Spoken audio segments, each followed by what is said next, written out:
Hello mga kaway! So ngayon, gagawa tayo ng video na kompleto syempre at marami kayong matututunan tungkol sa pagtitimpla ng sabon. Isa ito sa pinaka-kompletong video na mapapanood ninyo. So samahan niyo po kami. So ang pinaka-titimplahin muna natin ngayon ay yung dishwashing liquid. Ito talaga yung pinaka na best pa seller ng Wise Cleaner. So ito siya. Ito yung Magic Kit, pinaka-madaling gawin. Lahat yan, pinaka-madaling gawin, pinaka-magandang quality ng sabon. Start na tayo? So, ang pinakaunang kailangan natin, syempre, yung pagtitimplahan, yung timba. Tara! Kala nyo ha, masasalo ko yan. Pangalawa, syempre, yung panghalo natin. And next, syempre, yung pangsukat natin ng tubig. Kasi importante na sukat na sukat. Yan, o, diba? Nasasalo ko lahat. So, ngayon, ang kailangan natin na tubig dito ay 12 liters. Malinis dapat. Hindi pwede yung tubig ulan. Hindi pwede yung tubig sa dagat, sa ilog, ganyan. Pero pwede yung mga nasa gripo, yung Maynilad, ganyan. Pwede rin naman kayong gumamit ng purified mineral water. Yon, pwede rin nyo yung gamitin. Dahil pangmasa tayo talaga, gagamit tayo ng galing sa gripo. So, let's go. 12 liters. So kami, dahil malaking pamilya kami, nag-i-stock talaga kami ng sabon dahil marami kami. So maraming hugasin, maraming labahin, kaya napaka-importante na marami kaming stocks. And medyo mabagal yung tubig namin ngayon. Wine. So ito na yung nagawa ko na 12 liters ng malinis na tubig.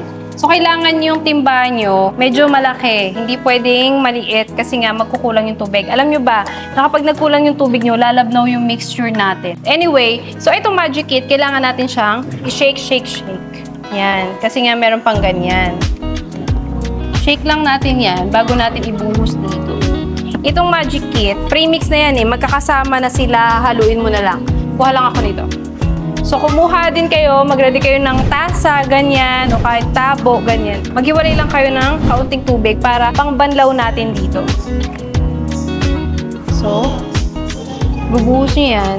Tapos, kailangan kasi simot na simot eh. Sayang kasi yung mga raw materials kapag hindi natin nasimot ng ating mga ingredients. So, kita nyo, marami pang tira. So, mamaya kukunin natin yan. Tapos, ang magagawa nito ay 15 liters na po. Magkano ba ito ngayon? Nasa 250, 260, ganyan. Imagine kung magkano lang siya per liter, di ba? Parang nasa around 17, 18 pesos per liter lang ang gastos ninyo kapag kayo ay nagtimpla ng sarili ninyong sabon. Usually, ang mga customers talaga namin, yung mga nagtitimpla nito, ay mga karinderya, mga restaurants, kasi kailangan nilang medyo magtipid para ma-maximize nila ba yung profit nila. Ganyan. So, ayan. Ngayon, ito, sisimutin natin. Ating tubig. So, shake.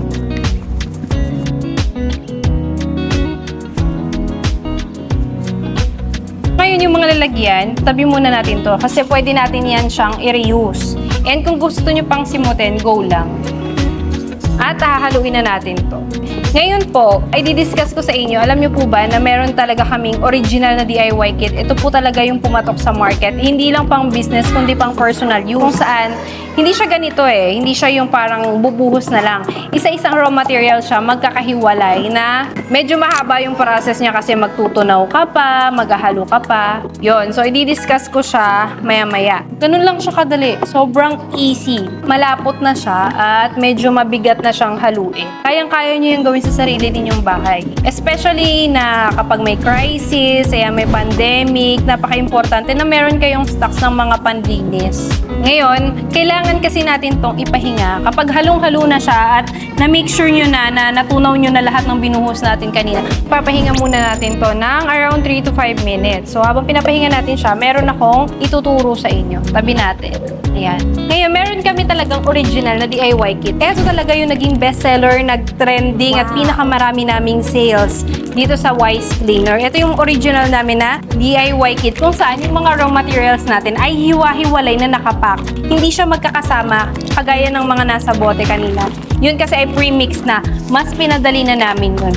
Ito yung original na DIY kits. So, meron siyang kasamang instruction. Nakalagay siya sa ganito. Yan, makikita niyo yung logo ni Wise Cleaner. Okay, tandaan niyo to. Ang pinakapagkakamali talaga ng mga nagdi-DIY or yung mga first time na nagtitimpla ay hindi nagbabasa ng instruction. Hindi muna nila yung binabasa. So, kailangan basahin nyo po muna yan. Tagalog po yan, madali nating maiintindihan. Basahin nyo yan guys ha, bago kayo magtitimpla. Lahat ng DIY kits may instruction. Ngayon, ito yung surfactant. Ito yung pinakaunang raw materials at pinaka-importanting raw materials na kailangan ninyo. Ito po ay nagpapabula na, nagtatanggal na siya ng sebo, nagpapalapot na siya, at siya talaga yung nagko-combine sa lahat ng ingredients at sa water. So, ito ay surfactant. Hindi kayo makakagawa ng sabon nang wala to. Makikita natin to sa mga sabong panlaba, even sa toothpaste natin, sa body wash natin, sa shampoo natin.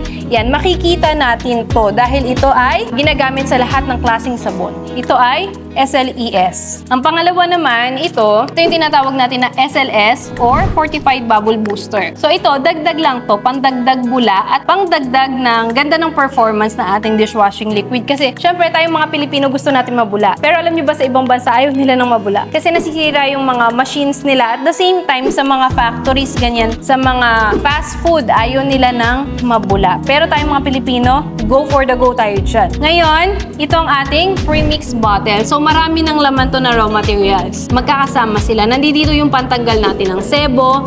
Kasi nagdagdag tayo di ba? Although meron na to, nagdagdag pa tayo ng additional. Nandito na rin yung antibacterial natin, pampatay ng mga bacteria, ganyan. Nandito na rin yung colorant at yung scent natin.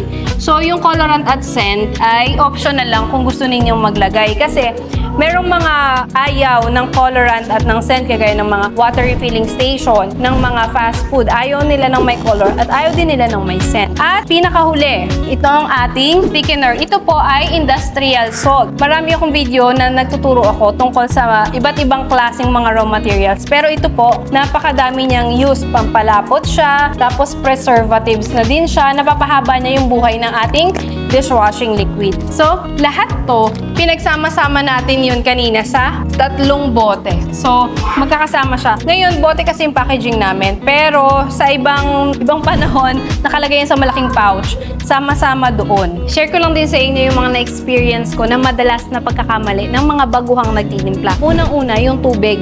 Akala nila, pag binawasan nila yung tubig, ay mas magiging concentrated. Tama naman, magiging concentrated siya. Pero, hindi na siya malapot. Magiging malabnaw siya. Dahil sukat lahat to para sa 15 liters. So, pag binawasan natin yung tubig, magkakaroon ng chemical reaction at lalabnaw yung ating dishwashing liquid. Tapos, isa pa sa pagkakamali nila ay yung kulang sila sa halo. Madalas akala nila, tunaw na yung mga ingredients, yung mga raw materials, tapos nag-i-stop na sila maghalo. Ang nangyayari doon, pag ganon, ay maghihiwalay yung mixture natin. So, malabnaw dito, malapot sa ilalim, or vice versa, maghihiwalay siya pag ganon kapag kulang sa halo. So, hindi ibig sabihin na wala na tayo nakikita, ay tunaw na ang mga ingredients. Kailangan, continuous pa rin tayo sa paghahalo. So, ano naman yung mga good thing or yung mga advantages kapag nagdi-DIY ka? Unang-una, pwede mong i-adjust yung mga raw materials na kailangan mo. Halimbawa, gusto kong mabula. Pwede akong magdagdag ng pampabula. Or ayaw ko ng mabula. Pwede kong alisin yung pampabula. Ngayon, halimbawa, sa customers namin, sa mga restaurants, ganyan, nagdadagdag sila ng pantanggal sebo.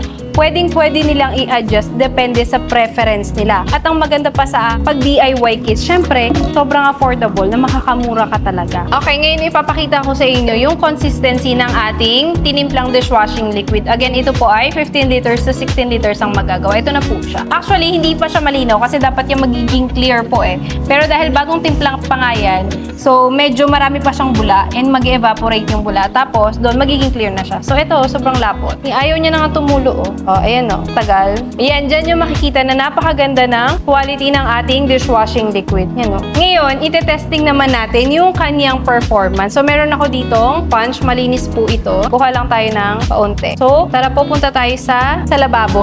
Tignan natin siya. I-bula test muna natin siya. Ngayon, itong dishwashing liquid, hindi yan siya bubula kapag wala tayong tubig. Parang toothpaste. Pag nagtutoothbrush tayo, diba? Tapos walang tubig, hindi yun bumubula. Even yung shampoo, pag walang tubig, hindi bumubula. Ganun din yung dishwashing liquid. Kaya, kailangan nating maglagay ng tubig para bumula siya. Yan. Tignan nyo kung gaano siya kabula. Konti lang yung ginawa ko. Ganyan siya. Hindi pa ako ganong nag-e-effort, pero mabulang-mabula na siya. Ganyan kaganda ang ating dishwashing liquid. Yan ang ating bubble test or bula test. Mga kaways, ang aking additional tips naman po para sa inyo, kapag po masebo po ang huhugasan ninyo, either Tupperware or babasagin na plato, i-direct nyo na pong ibuhos ang dishwashing liquid ninyo. Kasi kapag po gumamit po tayo ng sponge, i-absorb po ng sponge yung dishwashing liquid. So kapag may ganito po, pwede nyo na po yung dagdagan ng kaunting tubig at iganyan lang po. Kailangan diretso na sa. Tapos, saka tayo gumamit ng sponge kapag konti na lang yung mantika. Yan.